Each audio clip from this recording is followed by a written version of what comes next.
وہ تو اللہ پھینک رہا تھا. یا اللہ، آپ اتنے بڑے ہیں، بندے کے ساتھ اتنا احسان فرماتے ہیں کہ اگر وہ آپ کے حکم کی پیروی کر لیتا ہے، استقامت کے ساتھ جمع رہتا ہے، اتنی شان سے نواز رہے ہیں. فرماتے ہیں جب آپ پھینک رہے تھے، آپ نہیں پھینک رہے تھے، اللہ پھینک رہا. اللہ اکبر کبیرہ. اسی پر تو کہنے والے شاعر نے کہا کہ گفتہ اللہ بود گرچہ اد حلقوں میں عبداللہ بود، کہ وہ بندے کے گلے سے بات نکل رہی تھی مگر حقیقت میں ان کا بولنا اللہ کا بولنا. یہی حدیث پاک تو میں سمجھا رہی ہے کہ مومن کو اللہ تعالیٰ پھر کیا مقام عطا فرما دیتے ہیں. آگے فرما رہے ہیں یہی حدیث مبارکہ، ان سالنی آتیتہ، اگر تم مجھ سے سوال کرے گا. وہ بندہ سوال کرتا ہے تو میں اس بندے کے سوال کو پورا کر دیتا ہوں. وَإِن دَعَانِي أَجَبْتُهُ، اور اگر دعا کرتا ہے میں اس کی دعا کو قبول کر لیتا ہوں. تو ایگریمنٹ تو سامنے ہے، اللہ تعالیٰ مدد کے لیے بھی تیار، دعا قبول کرنے کے لیے بھی تیار، جو مانگے دینے کے لیے بھی تیار. اب کام تو ہمارا معاملہ ہے نا جو پیچھے رہ گیا. ایک ملک میں جا رہے تھے یاجز، تو ایک دیوار پر عجیب فقرہ لکھا ہوا تھا کہ کھڑا ہو کے میں کافی دیر اس کو پڑھتا رہا. انگریزی میں لکھا ہوا تھا مگر لکھنے والے نے عجیب بات لکھ ڈالی تھی. لکھا ہوا تھا کہ if you feel God is away، اگر تم محسوس کرتے ہو کہ اللہ دور ہے، guess who moved، یہ اندازہ لگاؤ کہ پیچھے کون ہٹا. اگر تم محسوس کرتے ہو کہ خدا دور ہے تو اب یہ سوچو کہ پیچھے کون ہٹا. تو اللہ تعالیٰ تو نہیں نہ ہٹ سکتے اپنی بات سے پیچھے، تو پیچھے پھر ہٹتا کون ہے؟ بندہ خود ہٹتا ہے. تو ایگریمنٹ سامنے ہے. اگر ہم اللہ کے بندے بن جائیں، سر کے بالوں سے لے کے پاؤں کے ناخنوں تک اللہ رب العزت کے حکموں پر عمل کرنے والے بن جائیں، اللہ فرماتے ہیں میں زبان بن جاؤں گا، میں آنکھیں بن جاؤں گا، میں پاؤں اور ہاتھ بن جاؤں گا، جو مانگو گے میں دوں گا، جو دعا کرو گے میں قبول کروں گا. سبحان اللہ. یہ سب سے آسان طریقہ ہے اس دنیا میں کامیابی اور غلبہ حاصل کرنے کا. اس سے زیادہ آسان طریقہ دنیا میں کوئی نہیں ہو سکتا. اور اگر انسان اللہ کے در سے راستہ بھول جائے اور رخ پھیر لے تو ایک حدیث پاک میں اللہ فرماتے ہیں ابن آدم تفرغ لعبادتی املأ صدرک غنن، تو میری عبادت کے لیے اپنے آپ کو فارغ کر لے، میں تیرے سینے کو غنا سے بھر دوں گا. وَأَسُدُّ فَقْرَكَ، تیرے فقر کو روک دوں گا. وَإِلَّا تَفْعَلْ، اگر ایسا نہیں کرے گا، مَلَأْتُ صَدْرَكَ شُغْلًا، میں تیرے سینے کو شغل سے، کاموں سے بھر دوں گا. ایک ختم نہیں ہوگا، دوسرا، تیسرا، چوتھا، جیسے کہ آج کل ہم پریشانیوں میں گھرے ہوئے. وَلَمْ أَسُدَّ فَقْرَكَ، اور میں تیرے فقر کو پھر روکوں گا نہیں. اتنا کمائیں گے، جتنے گھر کے لوگ ہیں سارے کے سارے نوکریاں کرتے ہیں، خرچے پھر پورے نہیں ہوتے. جس کو دیکھو اسی کو گلا، خرچے پورے نہیں ہوتے. تو یہ خرچے تو پھر اللہ ہی پورا فرمائے.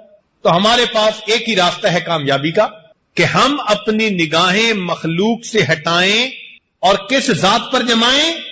اللہ. اور یوں کہیں حسبنا اللہ، ہمیں اللہ. اس لفظ کو ذرا سوچئے گا، یہ ہم بہت بڑی بات کر رہے ہیں. ہمارے لیے اللہ کافی ہے. اسی لیے اللہ فرماتے ہیں وَتَوَكَّلْ عَلَى اللَّهِ وَكَفَى بِاللَّهِ وَكِيلًا، مَن يَتَوَكَّلْ عَلَى اللَّهِ فَهُوَ حَسْبُهُ، جو اللہ پر توکل کرتا ہے اللہ اس کے لیے کافی ہوتا ہے. وَعَلَى اللَّهِ فَتَوَكَّلُوا إِن كُنتُم مُؤْمِنِينَ، فرمایا إِلَيْهِ يَرْجِعُ الْأَمْرُ كُلُّهُ فَاعْبُدْهُ وَتَوَكَّلْ عَلَيْهِ. ہمیں بار بار کہا گیا اللہ پر توکل، اللہ پہ دھیان، اللہ پہ نظریں جماؤ. لہذا جو اللہ کا دوست بنتا ہے پھر اللہ رب العزت اس کا معاملہ خود سمیٹتا ہے. حدیث مبارکہ سن لیجئے. فرمایا من عاد لی ولی فقد آذنتہ بالحرب، جس نے میرے ولی سے دشمنی کی میرا اس کے ساتھ اعلان جنگ ہے. سنیے اللہ کا دوست بننے کا فائدہ. من عاد لی ولی، جس نے میرے ولی سے دشمنی کی، فقد آذنتہ بالحرب، اللہ تعالیٰ فرماتے ہیں میرا اس کے ساتھ اعلان جنگ. اللہ اکبر کبیرہ. اور واقعی اللہ رب العزت نے اپنا وعدہ سچ کر دکھایا. چنانچہ بدر میں صحابہ سمجھتے تھے کہ ہم نے کافروں کو قتل کیا، اللہ نے بات ہی صاف کر دی، فرمایا فلم تقتلوہم ولکن اللہ قتلہم۔ میرے مالک تیری عظمت پہ قربان جائیں، آپ اپنے قول کے کتنے سچے ہیں۔ فرماتے ہیں کہ تم نے قتل نہیں کیا، ان کو کس نے قتل کیا؟ اللہ نے قتل۔ تو بھائی ہم اگر اپنے اللہ پر نظریں جمائیں گے، وہ ہمارے الٹے کاموں کو سیدھا کر دیں گے، ہماری مشکلات کو آسان کر دیں گے، ہمیں مصیبتوں سے اللہ تعالیٰ محفوظ فرما دیں گے۔ اس لیے ہمیں کہنا چاہیے حسبنا اللہ و نعم الوکیل نعم المولا و نعم النصیر۔ قرآن مجید میں اللہ تعالیٰ ایک بات بڑے عجیب انداز سے فرماتے ہیں، ارشاد فرمایا الیس اللہ بکاف عبدا، اللہ اکبر۔ یہ آیت پڑھتی ہے نا تو دل کو کچھ ہوتا ہے۔ اللہ فرماتے ہیں کیا اللہ اپنے بندے کے لیے کافی نہیں ہے؟ الیس اللہ بکاف عبدا، کیا اللہ اپنے بندے کے لیے کافی نہیں ہے؟ مفسرین نے فرمایا کہ مقصود کہنے کا یہ تھا الیس اللہ بکاف عبادہ، کیا اللہ اپنے ہر بندے کے لیے کافی نہیں ہے؟ ہمارے لیے اللہ الیس اللہ بکاف عبدا۔ جب قرآن مجید کی آیت پڑھ لی تو اب ہمیں کیا جواب دینا ہے کہ ہمارے لیے اللہ؟ اب ذرا ایک حدیث مبارکہ سن لیجئے، کیونکہ آج کل کے حالات میں پریشان حال لوگ کہتے ہیں جی کچھ پڑھنے کو بتا دیں، تو بھئی پڑھنے کی بات بھی سن لیجئے۔ در منصور میں حضرت بریدہ رضی اللہ تعالی عنہ روایت کرتے ہیں کہ 10 کلمات پڑھنے والے کے لیے اللہ کافی ہو جاتے ہیں۔ 10 کلمات ایسے ہیں، 10 فکرے، 10 باتیں کہ جو بندہ ان کو روزانہ پڑھے اس کے لیے اللہ کافی ہو جاتے ہیں۔ ان میں سے 5 فکرے دنیا سے متعلق اور 5 فکرے، ان 10 فکروں کو یاد کر لیں، ایک فکرہ بھی روز یاد کریں تو 10 دن میں حدیث پاک یاد ہو جائے گی، اور اس کو اپنی دعاؤں کا حصہ بنا لیں۔ جب آپ اس کو پڑھیں گے تو اللہ تعالیٰ آپ کے کاموں میں آپ کی کفایت فرمائیں گے۔ پہلا فکرہ فرمایا حسبی اللہ لدینی، میرے دین کے لیے میرا اللہ کافی ہے، یعنی دین میں کوئی فتنہ اور فساد نہ آ جائے۔ دین میں فتنے 2 طرح سے آتے ہیں، ایک شبہات کی وجہ سے اور ایک شہوات کی وجہ سے۔ تو اللہ تعالیٰ ہمیں ان دونوں فتنوں سے محفوظ فرمائے، ہمارا دین سلامت رہے۔ تو پہلا فکرہ حسبی اللہ لدینی۔ دوسرا فکرہ حسبی اللہ لما اہمنی، میرا اللہ کافی ہے ہر اس چیز کے لیے جو مجھے پریشان کرتی ہے۔ بندہ کرتا ہے، کوئی چیز کرتی ہے، کاروبار کرتی ہے، جو بھی ٹف ٹائم دے رہی ہے، میرا اللہ اس کے لیے کافی ہے۔ حسبی اللہ لما اہمنی۔ تیسرا فکرہ حسبی اللہ لمن بغا علیہ، میرا اللہ کافی ہے ہر اس کے لیے جو مجھ پر سرکشی کرے، چڑھ دوڑے۔ تو اگر کوئی ہمارے اوپر چڑھ دوڑنا چاہتا ہے تو اللہ اس کے لیے کافی ہو جائے گا۔ حسبی اللہ لمن حسدنی، میرا اللہ کافی ہے ہر اس کے لیے جو مجھ سے حسد کرتا ہے۔ دفتروں کی زندگیوں میں تو بہت حسد ہوتا ہے، لیگ پلنگ، تو اللہ نے ان سب حاسدوں سے بندے کو نجات عطا فرما دیں۔ اور 5واں حسبی اللہ لمن قادنی بسوء، میرا اللہ کافی ہے ہر اس کے لیے جو میرے خلاف برے منصوبے بناتا ہے۔ اب برے منصوبے بنانا والا کوئی بھی ہے، کوئی بندہ ہے، کوئی جماعت ہے، ایمان والوں کے خلاف کوئی ملک بنا رہا ہے، جو مرضی بنا رہا ہے، اللہ ان سب کے لیے، یہ 5 باتیں دنیا کے لیے ہو گئیں، 5 باتیں آخرت کے لیے۔ تو فرمایا حسبی اللہ عند الموت، چونکہ موت کا لمحہ انسان کی زندگی کا سب سے زیادہ نازک لمحہ ہوتا ہے۔ حسبی اللہ عند المسألۃ القبر، میرا اللہ کافی ہے قبر کے سوال جواب کے وقت میں۔ حسبی اللہ عند المیزان، میرا اللہ کافی ہے میزان پر جب اعمال تولے جائیں گے۔ 9ویں بات حسبی اللہ عند الصراط، میرا اللہ پل صراط پر گزرنے کے لیے کے وقت میرے لیے کافی ہے۔ حسبی اللہ عند الصراط۔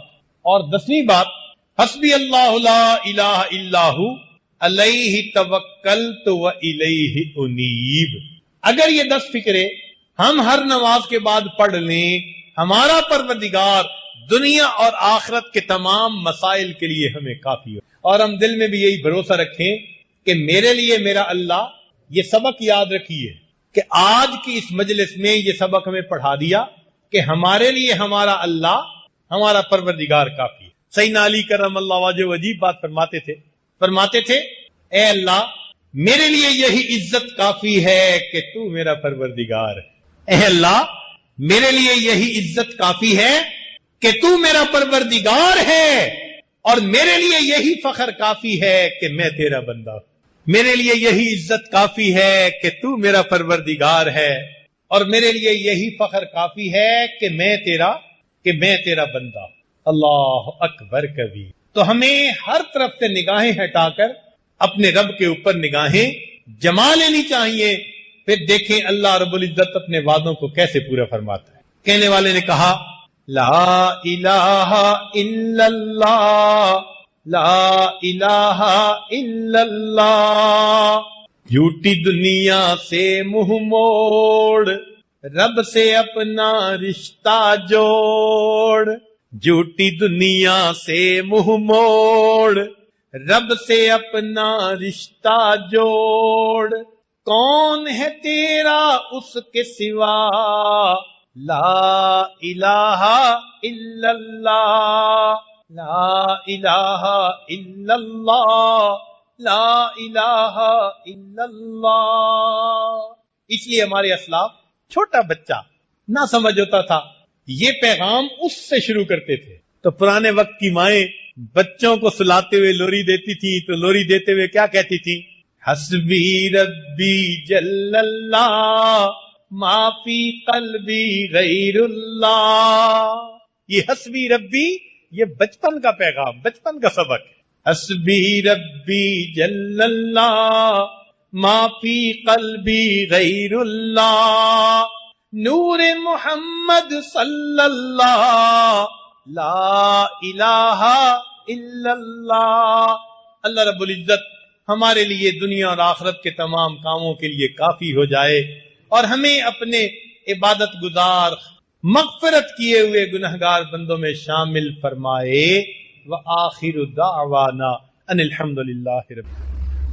ایک اور واقعہ، حضرت یونس علیہ السلام نے اپنی قوم کو تعلیم دی، تبلیغ کی، قوم نہ مانی، حتیٰ کہ انہوں نے یہ فیل کیا کہ یہ ماننے والے لوگ نہیں۔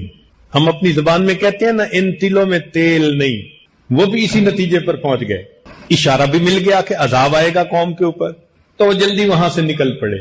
اللہ کی شان، ایک بڑی مچھلی نے اپنے پیٹ میں لے لیا، اب پیٹ کے اندر ہیں، کہیں نکل نہیں سکتے۔ تو اس وقت حضرت یونس علیہ السلام نے اس حصار میں سے نکلنے کے لیے کس کو پکارا؟ اللہ رب العزت کو پکارا۔ اللہ تعالیٰ ارشاد فرماتے ہیں وَظَنُّونِ إِذْ ذَهَبَ مُغَاضِبًا وَظَنَّ أَن لَّن نَّقْدِرَ عَلَيْهِ فَنَادَىٰ فِي الظُّلُمَاتِ، اندھیروں میں اس نے پکارا، کیا کہا؟ اللہ الہ الا انت سبحانک انی کنت من الظالمین۔ اے اللہ تیرے سوا کوئی معبود نہیں، تو پاک ہے، میں خطا کا۔ اپنی خطا کو مانا اور اللہ کو اس مصیبت سے نجات کے لیے پکارا۔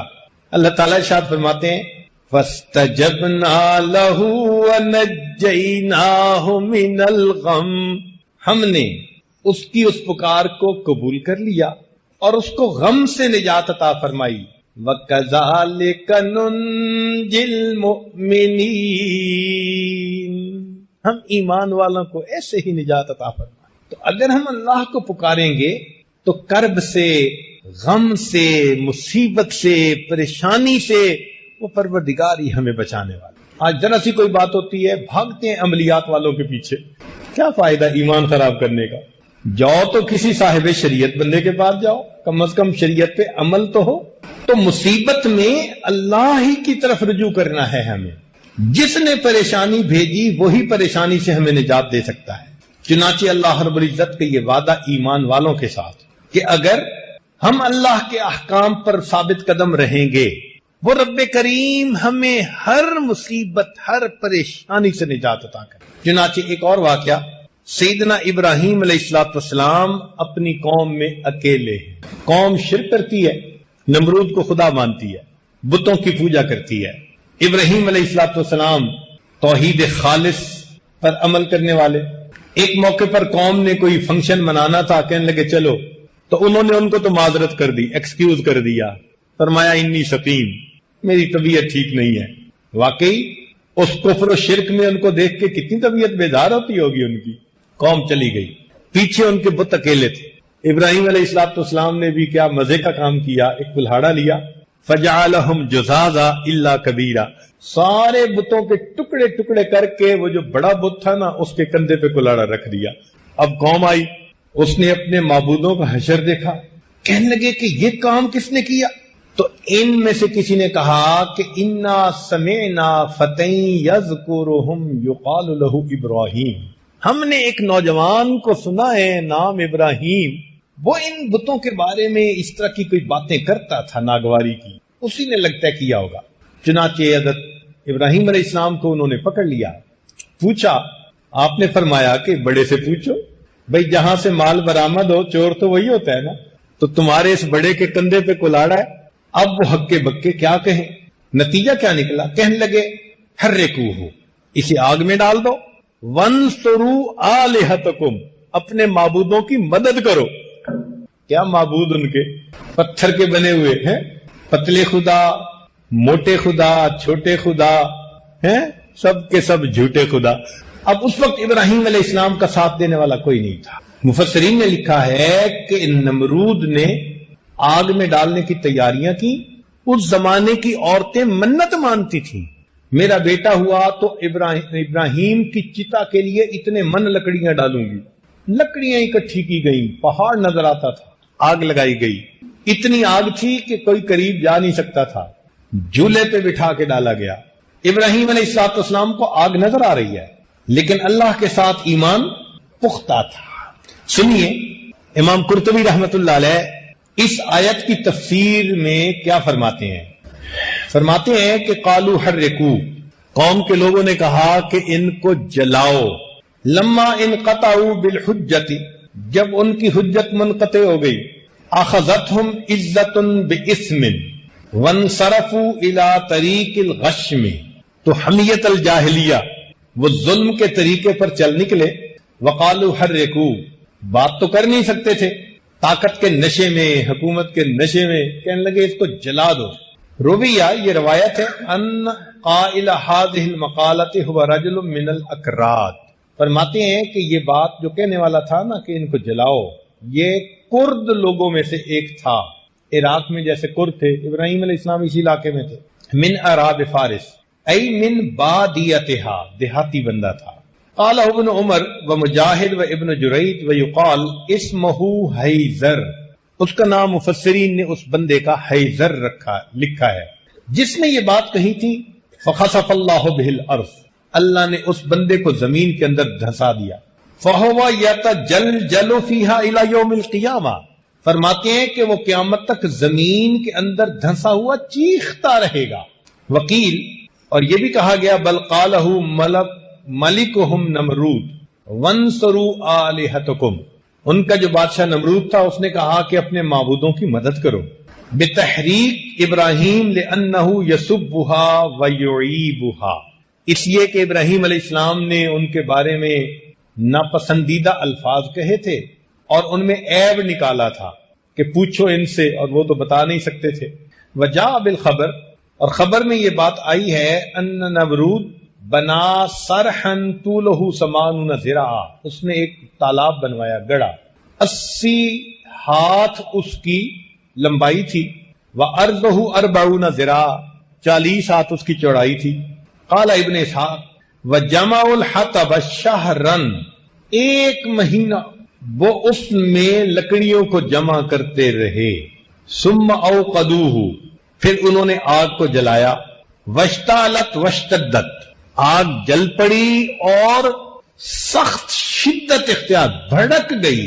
حتی ان کان الطائر لیمر بجنباتها فیحترق من شدت وہجها، حتیٰ کہ اگر کوئی پرندہ اس آگ کے اوپر سے گزرنے لگتا تھا تو شدت کی وجہ سے جل کے نیچے گر جاتا تھا، پرندہ بھی اوپر سے نہیں گزر سکتا تھا۔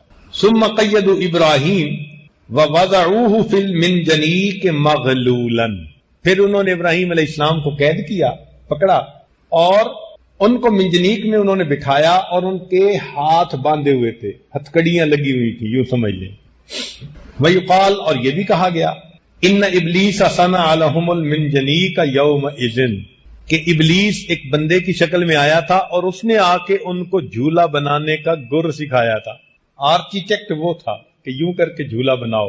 فَدَجَّتِ السَّمَاوَاتُ وَالْأَرْضُ وَمَنْ فِيهِنَّ مِنَ الْمَلَائِكَةِ وَجَمِيعَ الْخَلْقِ، چیخنے لگے آسمان اور زمین اور جو کچھ اس میں ہے، اور ملائکہ اور ساری مخلوق، الا الثقلین، سوائے انسانوں اور جنوں کے. انسانوں اور جنوں کے سوا جتنی مخلوق تھی، جب اس نے یہ منظر دیکھا، اتنی آگ جل رہی ہے.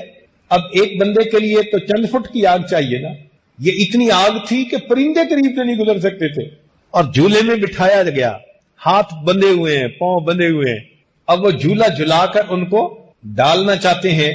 تو اس وقت آسمان اور زمین اور اس کے اندر کی جو مخلوق ہے وہ پکار اٹھی، اللہ اکبر، کہنے لگی ربنا، اے ہمارے پروردگار، ابراہیم لیس فی الارض احد یعبدک غیرہ، ابراہیم اکیلا ہی تو ہے زمین میں جو تیری عبادت کرتا ہے، اس کے علاوہ کوئی نہیں کرتا.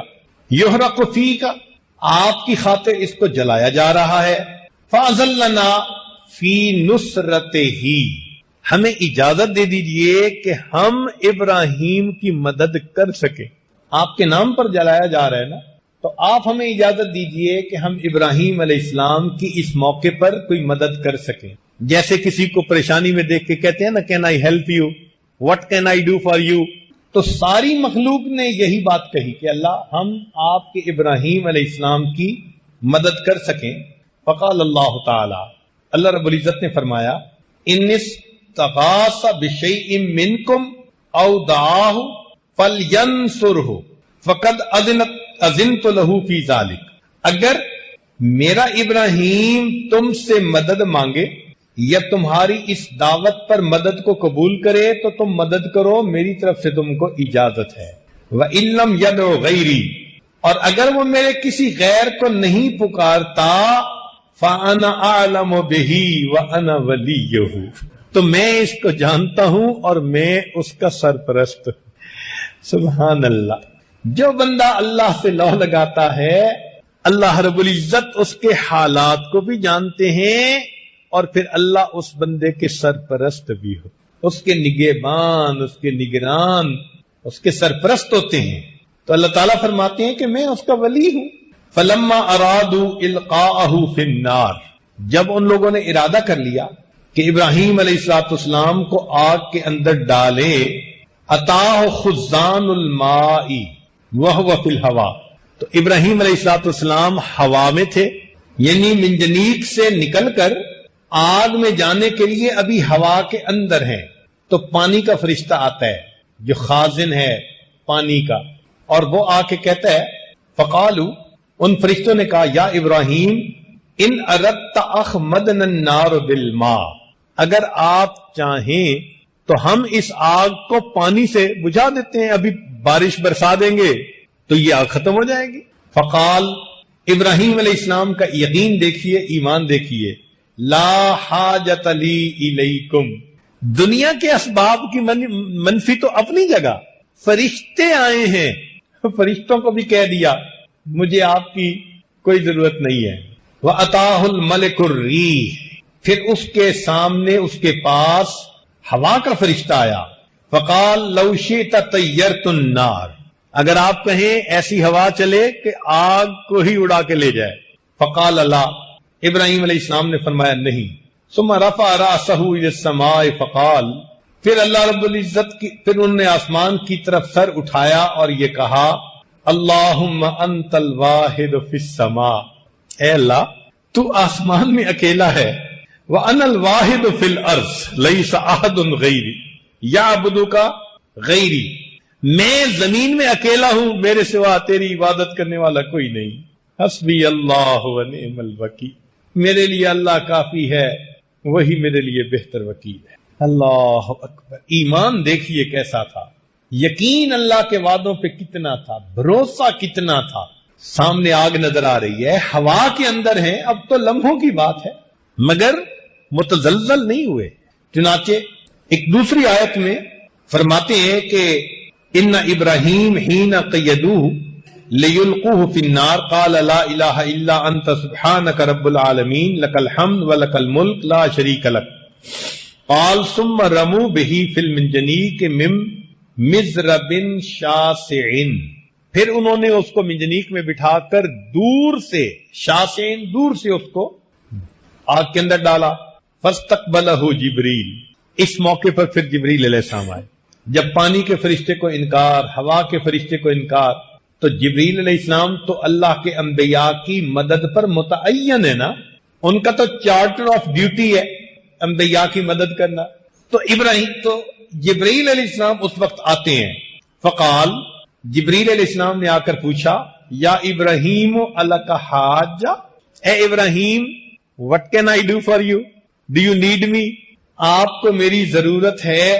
قال اما الیک فلا، ابراہیم علیہ السلام نے فرمایا اگر تو اپنی طرف سے آئے ہو تو کوئی ضرورت نہیں، اگر اپنی طرف سے آئے ہو تو کوئی ضرورت نہیں. فقال جبریل علیہ السلام نے کہا فاسأل ربک، اے ابراہیم خلیل اللہ پھر اپنے رب سے سوال کیجئے. تو جب انہوں نے یہ کہا ابراہیم علیہ السلام نے عجیب سوال دیا. فقال، فرمایا حسبی من سؤالی علمہ بحالی، کہ سوال کرنے سے مجھے یہ زیادہ بات کافی ہے کہ میں جس حال میں ہوں میرا اللہ جانتا ہے. یہ بات میرے لیے کافی ہے، مجھے سوال کرنے کی کیا ضرورت ہے، میرا پروردگار دیکھنے والا، جاننے والا. کیا عجیب جواب دیا ہے. حسبی من سؤالی علمہ بحالی. فقال اللہ تعالی وہو اصدق القائلین یا نار کونی بردا وسلاما علی ابراہیم. رب کریم نے براہ راست آگ کو حکم دیا، اے آگ میرے ابراہیم پر ٹھنڈی اور سلامتی والی ہو جا. قال بعض العلماء، بعض علماء نے یہ لکھا کہ فرمایا کہ جعل اللہ فیہا بردا یرفع حرہا، اللہ نے اس میں ٹھنڈ پیدا کر دی جس نے گرمی کو ختم کر دیا. وحرن یرفع بردہا، اور ایسی گرمی جس نے ٹھنڈک کو ختم کر دیا، یعنی ایئر کنڈیشن. آپ آج کے زمانے میں اس کو یوں کہہ سکتے ہیں، نہ آگ محسوس ہوتی تھی نہ یخ ٹھنڈ محسوس ہوتی تھی، بہت ہی ایئر کنڈیشن قسم کا اس میں ماحول بنا دیا گیا. فصارت سلامن علیہ، چنانچہ ابراہیم علیہ السلام پر وہ سلامتی والی بن گئی. قال ابو العالیہ ولو لم یقل بردم و سلاما لکان بردھا اشد علیہ من حرہا، کہ اگر اللہ تعالیٰ بردم و سلامن ساتھ نہ کہتے نا تو اتنی ٹھنڈی ہو جاتی کہ ابراہیم علیہ السلام ٹھنڈ سے مر جاتے. تو بردن اکیلا نہیں کہا، وسلاما، اور سلامتی والی بھی کہا. لو لم یقل علی ابراہیم، اور اگر اللہ تعالیٰ علی ابراہیم نہ کہتے لکان بردھا باقین علی الابد، اس جگہ کی ٹھنڈک قیامت تک اسی طرح موجود رہتی. تو فرمایا اللہ ابراہیم، یعنی ابراہیم جب تک تھے اس وقت تک ٹھنڈی. اللہ اکبر کبیرہ. وذکر بعض العلماء، بعض علماء نے یہ لکھا ہے کہ ان اللہ تعالی انزل زربیہ من الجنت فبسطها فی الجحیم، اللہ تعالیٰ نے جنت سے مخملی چادر جیسے زرابی و مبسوطہ، تو وہ چادر یعنی پہنچائی اور اس کو اس آگ کے اندر بچھا دیا گیا ابراہیم علیہ السلام کے لیے. ایک عجیب بات وہ فرماتے ہیں کہ جب اللہ تعالیٰ نے فرمایا نا کہ اے آگ سلامتی والی ہو جا، تو اللہ کا یہ حکم جو تھا اس میں یا نار کہا تھا نا، عموم تھا سب کے لیے. تو کہتے ہیں کہ اس حکم کے آتے ہی ابراہیم علیہ السلام کی آگ کے ساتھ پوری دنیا میں جہاں آگ جل رہی تھی ہر آگ بجھ گئی، کہ شاید یہ حکم مجھے دیا جا رہا ہے، شاید یہ حکم میرے مالک کا مجھے دیا جا رہا ہے. اللہ اکبر. اس مالک ملک کی عظمت کیا ہے. تو اللہ رب العزت انسان کو مصیبتوں سے بچاتے ہیں. دنیا کے ظاہری اسباب اگر نہ بھی ہوں، براہ راست اللہ تعالیٰ اسباب کو حکم فرما کر بندے کے فیور میں ان کو بنا دے. تو یہاں سے یہ بات سمجھ میں آئی کہ ہمیں اللہ رب العزت کے اوپر پکا یقین رکھنا چاہیے اس کے وعدوں پہ بھروسہ رکھنا چاہیے، اس کے وعدے ہر حال میں سچ ثابت ہوتے۔ جب اللہ تعالیٰ نے حضرت موسیٰ علیہ السلام کو بھیجا نا فرعون کی طرف، تو اس وقت ایک بات کہی، فرمایا لا تخافا، یہ تسنیہ کا صیغہ ہے، موسیٰ علیہ السلام ہارون علیہ السلام دونوں کو حکم ہو رہا ہے کہ تم دونوں خوف نہ کھاؤ، اننی معکما، میں تم دونوں کے ساتھ ہوں، اسمع و ارا، فرعون جو بات کہے گا میں سنوں گا، جو عمل کرے گا میں دیکھوں گا، جب میں دیکھنے اور سننے والا ہوں اور تمہارے ساتھ ہوں، تمہیں گھبرانے کی کیا ضرورت ہے؟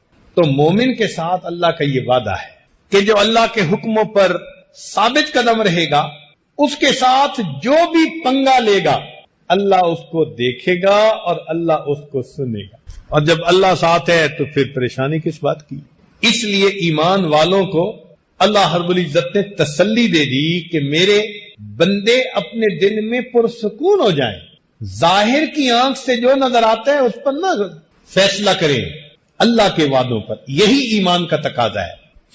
چنانچہ سیدنا رسول اللہ صلی اللہ علیہ وسلم جب ہجرت کا ارادہ فرما چکے تو کافروں نے سوچا کہ ہم ہر قبیلے سے ایک ایک دو بندے لے کے مکان کا گھیرا کر لیتے ہیں، اور جب صبح یہ نماز کے لیے نکلیں گے تو ایک ہی وقت میں حملہ کر کے سب ان کا کام تمام کر دیں گے، پھر قریش اتنے قبیلے والوں سے کیسے لڑیں گے؟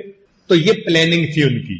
اللہ تعالیٰ ارشاد فرماتے ہیں وَإِذْ يَمْكُرُ بِكَ الَّذِينَ كَفَرُوا، اور یاد کرو اس وقت کو جب آپ کے ساتھ تدبیر کی کافروں نے، لِيُثْبِتُوكَ، کہ آپ کو حبس بے جا میں رکھیں، او یقتلوک، یا آپ کو شہید کر دیں، او یخرجوک، یا آپ کو دیس نکالا دے دیں، وَيَمْكُرُونَ وَيَمْكُرُ اللَّهُ، انہوں نے بھی تدبیر کی، اللہ نے بھی تدبیر کی، وَاللَّهُ خَيْرُ الْمَاكِرِينَ، اللہ تعالیٰ بہتر ہے سب سے تدبیر کرنے۔ نبی علیہ الصلوۃ والسلام تشریف لے آتے ہیں، پتہ ہی نہیں چلتا ان کو، پھر آپ صلی اللہ علیہ وسلم غار ثور کے اندر تشریف لے گئے۔ جب انہیں صبح کے وقت پتہ چلا کہ نبی علیہ الصلوۃ والسلام تو چلے گئے، انہوں نے 200 اونٹ کا انعام متعین کیا کہ 200 اونٹ نبی علیہ السلام کو ڈھونڈنے پر اور 200 اونٹ صدیق اکبر عنہ کو ڈھونڈنے پر، الگ الگ انعام۔ 400 اونٹوں کا انعام اس زمانے میں بہت بڑا انعام۔ چنانچہ یہ بات سن کر مکے میں کوئی ایسا قبیلہ نہیں تھا، کوئی خاندان نہیں تھا، کوئی گھر نہیں تھا جس کا کہ نوجوان تلاش کرنے کے لیے پیچھے نکلنا پڑا ہو، اور وہ جبل ثور پہ بھی پہنچ گئے، مگر اللہ رب العزت نے اپنے حبیب صلی اللہ علیہ وسلم کی حفاظت فرما دی۔ چنانچہ علماء نے لکھا ہے کہ نبی علیہ السلام کی حفاظت اللہ نے کیسے فرمائی۔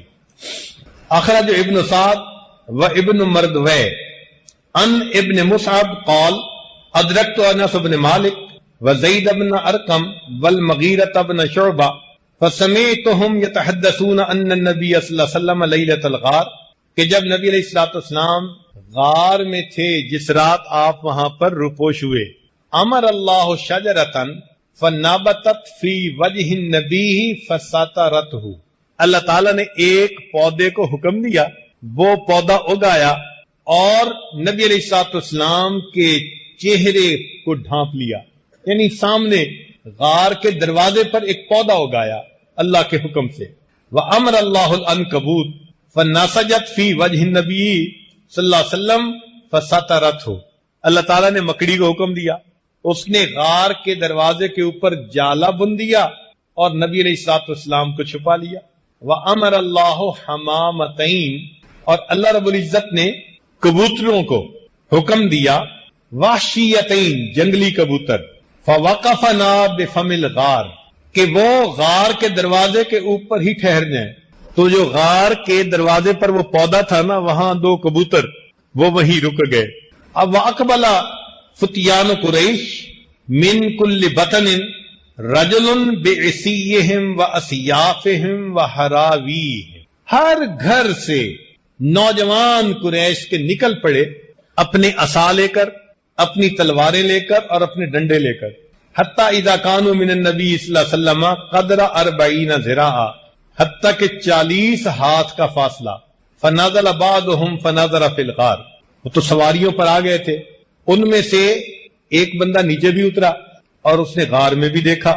فراجع الی اصحابہ، تو غار میں دیکھ کر اس نے جب دیکھا کہ یہاں تو مکڑی کا جالا ہے اور کبوتریاں بھی تھی تو وہ واپس چلا گیا. فقالو، جو اس کے ساتھی تھے انہوں نے پوچھا مالک لم تنظر فی الغار، کیا مسئلہ، تو نے غار کے اندر کیوں نہیں جھانک کے دیکھا؟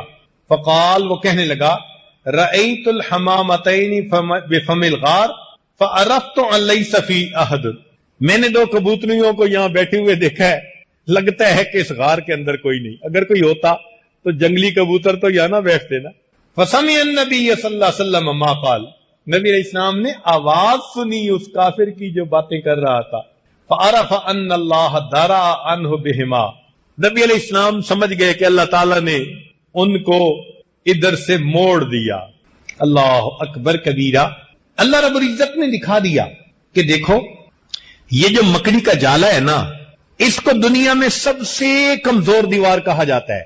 ان اوہن البیوت لبیت العنکبوت، قرآن گواہی دے رہا ہے، بتلا دیا کہ لوگوں جب میں حفاظت کرنے پہ آتا ہوں تو سب سے کمزور دیوار اگر میں درمیان میں حائل کر دیتا ہوں، پوری دنیا کی طاقت مل کر اس دیوار کو نہیں توڑ سکتی، میں اس سے حفاظت کر کے دکھا دیتا. اللہ رب العزت کی مدد سبحان اللہ عجیب ہے.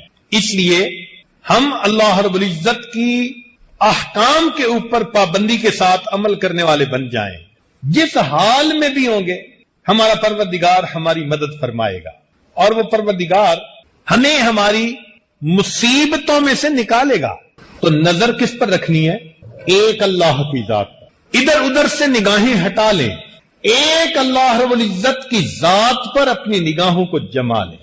ان مشکلات میں وہی ہمارے کام آئے گا، اور ان مصیبتوں سے اور اس کرب اور غم سے وہی ہمیں نجات دلائے گا. اللہ رب العزت قرآن مجید میں ایمان والوں کے ساتھ کچھ وعدے فرماتے ہیں. امید ہے کہ آپ گوش ہوش کے ساتھ سنیں گے، توجہ کے ساتھ اس بات کو سنیں گے کہ یہ اللہ رب العزت کے وعدے ہیں ایمان والوں کے ساتھ. سب سے پہلا بات اللہ تعالیٰ فرماتے ہیں واللہ اعلم باعدائکم، اللہ جانتا ہے تمہارے دشمنوں کو. ہم نہیں جانتے ہمارا دشمن کون ہے.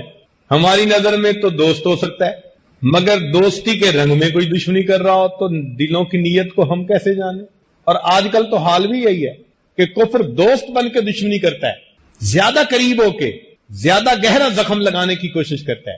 اوپر اوپر سے خیر خواہی کر رہا ہوتا ہے، اندر سے جڑیں کاٹ رہا ہوتا ہے. چنانچہ اللہ تعالیٰ فرماتے ہیں کہ تمہیں ایمان والوں پتہ نہیں ہے کہ تمہارا کون ہے، تمہارا دشمن کون ہے. واللہ اعلم باعدائکم، اللہ جانتا ہے تمہارے دشمنوں کو. ایک بات تو یہ بتا دی. اگلی بات یہ بتائی وَلَن يَجْعَلَ اللَّهُ لِلْكَافِرِينَ عَلَى الْمُؤْمِنِينَ سَبِيلًا، اللہ تعالیٰ ہرگز کافروں کو ایمان والوں تک پہنچنے کا راستہ نہیں دے گا. اس کی مثال ایسے کہ جیسے کسی کے بچے کو کوئی ہاتھ لگانا چاہے، مارنا چاہے، تو باپ کہتا ہے میاں میری لاش سے گزر کے جاؤ گے، یعنی پہلے مجھ سے نمٹو پھر میرے بچے کو ہاتھ لگاؤ. اس آیت کا ترجمہ ہو بہو یہی بنتا ہے کہ اللہ تعالیٰ فرماتے ہیں کہ ایمان والو جو تم تک آنا چاہے گا پہلے مجھ سے نمٹے گا پھر تم تک آئے گا نا، تو میں تم تک آنے ہی نہیں دوں گا. وَلَن يَجْعَلَ اللَّهُ لِلْكَافِرِينَ عَلَى الْمُؤْمِنِينَ سَبِيلًا. دیکھیں نا، ایک مرغی بچوں کو دے کے پھر رہی ہوتی ہے، بلی آ جاتی ہے. مرغی جانتی ہے کہ میں کمزور ہوں، مگر مامتا ہے نا، محبت ہے، پر پھیلا کے کھڑی ہو جاتی ہے. پر پھیلانے کا کیا مطلب؟ وہ بلی کو مارے گی؟ نہیں، مطلب یہ ہوتا ہے کہ اگر تم نے کچھ کرنا ہی ہے تو پہلے مجھے مارو پھر میرے بچوں کو ہاتھ لگا. ماں کی مامتا کا یہ حال ہے، اللہ کی اپنے ایمان والوں کے ساتھ محبت کا کیا حال ہے. اس لیے فرمایا کہ اگر کافر تم تک آنا چاہیں گے تو میں آنے ہی نہیں دوں گا، میں راستے میں رکاوٹ بن جاؤں گا، ان کا راستہ روک دوں گا، تم تک ان کے ہاتھ پہنچ ہی نہیں سکیں گے.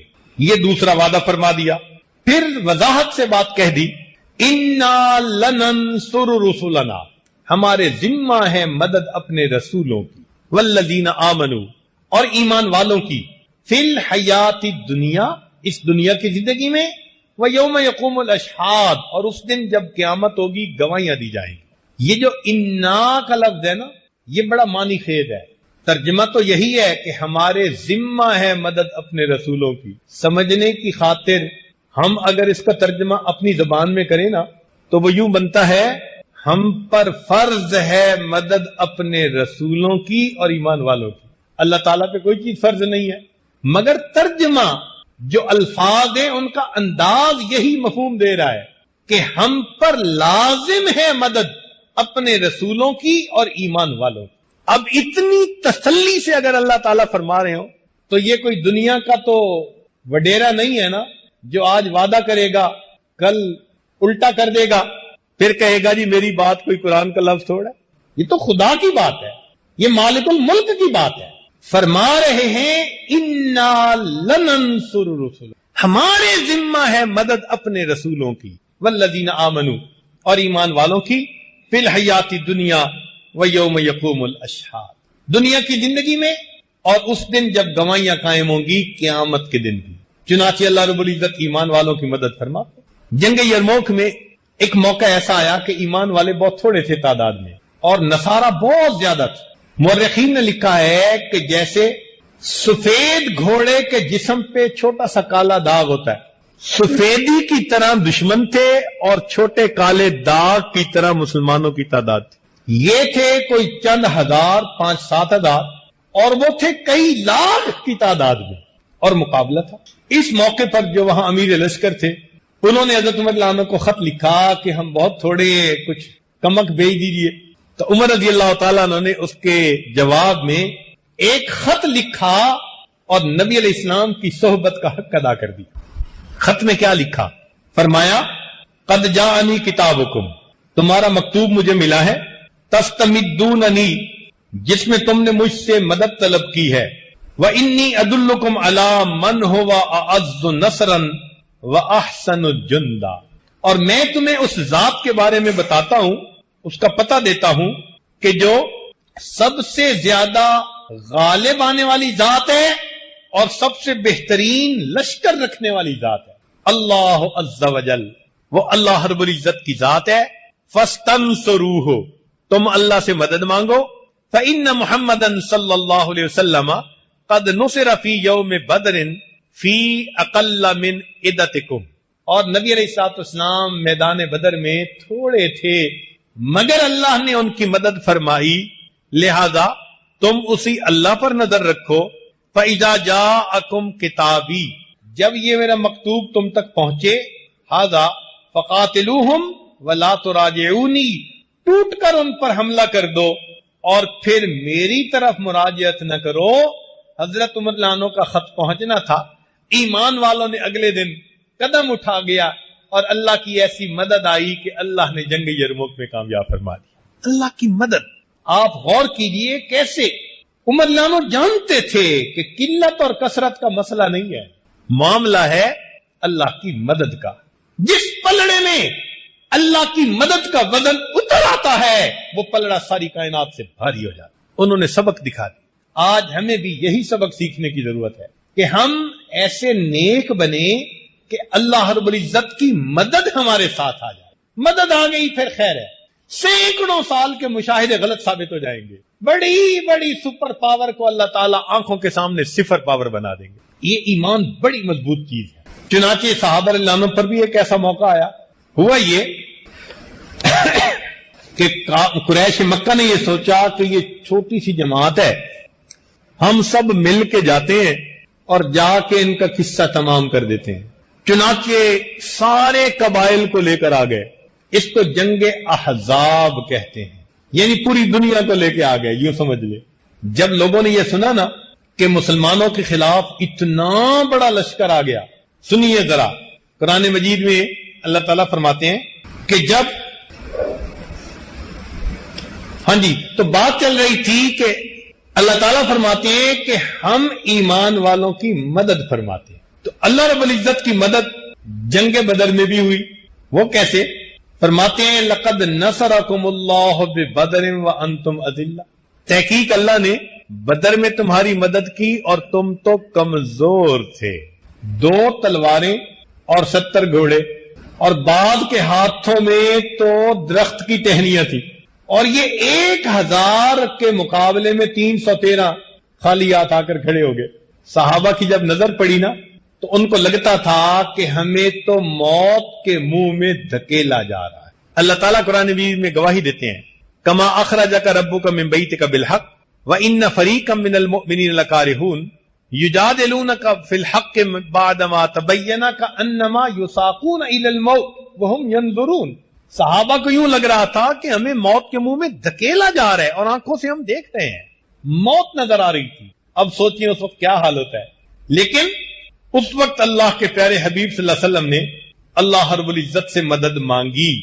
آپ نے قلت اور کثرت کو نہیں دیکھا، آپ نے اسباب پر نظر نہیں دوڑائی کہ وہ لوہے میں ڈوبے ہوئے ہیں، زریں پہنی ہوئی ہیں، خود پہنے ہوئے ہیں، تلواریں ہاتھ میں ہیں، نیزے ہیں، گرد ہیں۔ اللہ کے نبی نے اللہ کی مدد پر نظر رکھی۔ چنانچہ وہ جو رات بدر کی تھی نا، اس میں نبی علیہ الصلوۃ والسلام نے اللہ کے سامنے تہجد کے بعد دعا مانگی۔ حضرت ابو بکر صدیق لانو وہ آپ صلی اللہ علیہ وسلم کے خیمے کے باہر سیکیورٹی گارڈ کی ڈیوٹی دے رہے تھے۔ نبی علیہ الصلوۃ والسلام نے دعا مانگتے ہوئے فرمایا، ان ابن عباس رضی اللہ عنہما قال قال النبی صلی اللہ علیہ وسلم وهو فی قبۃ اللہم انی انشدک عہدک ووعدک، اے اللہ میں آپ کو آپ کے عہد اور آپ کے وعدے کا واسطہ دیتا ہوں۔ دیکھا اللہ نے وعدہ کیا ہوا نا میں مدد کروں گا، تو اللہ کے نبی صلی اللہ علیہ وسلم نے کیا بات کہی، اے اللہ میں آپ کو آپ کے عہد اور آپ کے وعدے کا واسطہ دیتا ہوں، اللہم ان شئت لم تعبد بعد اليوم، اے اللہ اگر تو چاہے کہ کفار ہمیں مٹا دیں تو پھر آج کے بعد دنیا میں تیری عبادت کرنے والا کوئی نہیں رہے، مرضی تو آپ ہی کی چلنی ہے نا۔